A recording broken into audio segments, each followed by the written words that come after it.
If you're like me, we find weight loss to be difficult and a never-ending battle. We have tried many diets and workout routines, yet we still fail to get anywhere. It seems that everything that we do is a waste of time and energy. If you're like me, you have probably been through the sabotage stage, the shame, addiction, fear, and even anger towards your present self. However, have you considered that maybe it is not just the diets and workouts, but also the psychological aspects of ourselves? Everything we learned from childhood till now creates both negative and positive perceptions, whether you like it or not. These perceptions are the way we navigate life. On our way to our weight loss goals, we will come against many psychological battles. Today, we will dive into those warfares and how you can conquer them.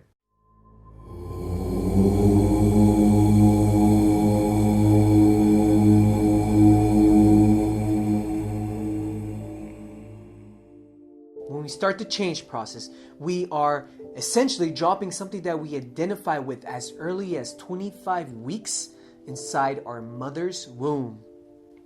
During the initial process stage, you will feel uncomfortable, confused, and scared. I'm going to give you an example of how sensing food can become a growing concern in your mind.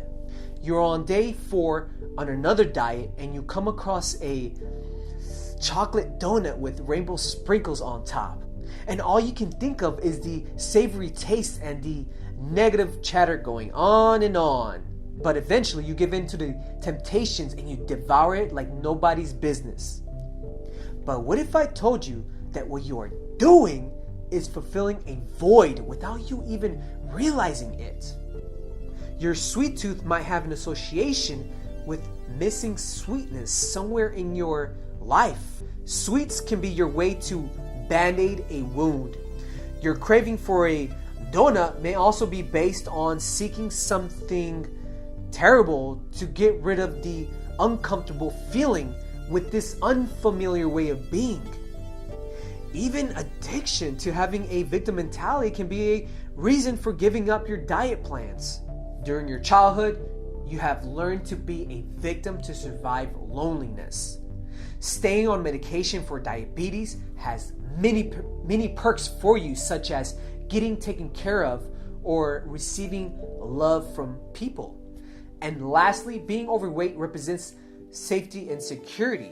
The inappropriate touching and even the rape as a child traumatize you to the point that losing weight means more predators will be out to get you. This false protection eventually ripples its way, so much so that even your dating life gets affected. All of these are mental emotional responses coming from just a donut. We use food to divert our unresolved problems and feelings. The good news is that you can have your cake and eat it too. You're probably thinking, wait a second, Alejandro. You just mentioned a host of problems, yet you still advise us to eat it? That's exactly right. The obstacle really isn't the donut. It's our fixation with our thoughts that causes us to sabotage. When we eat it, we label it as being bad, and we unconsciously consume that idea without even noticing why. By consciously consuming, we can witness the thoughts and feelings that arises. When that happens, you have a choice to acknowledge it and feel the experience while becoming curious about the sensations. Having a journal may help you discover the mental emotional aspects of yourself. You will discover the whys within. Ask yourself these curious questions. How old do I feel when I eat this donut? What triggers are coming up for me?